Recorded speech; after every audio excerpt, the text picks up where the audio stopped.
Hello everyone, today we'll talk about how to fix or how to solve the problem of missing chat history on the application of Messenger. You will go to settings.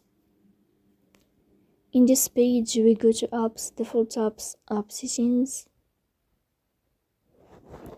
On above here, you will search about Messenger and you will click. Then in this page of app info, you will click on first stop and you will click OK. Here you will enter to the window of storage. As you see in this page, you will click on clear cache.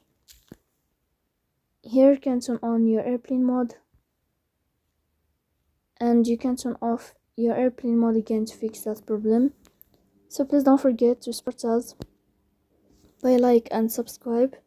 See you next time in another video, and thank you for your watching and your attention.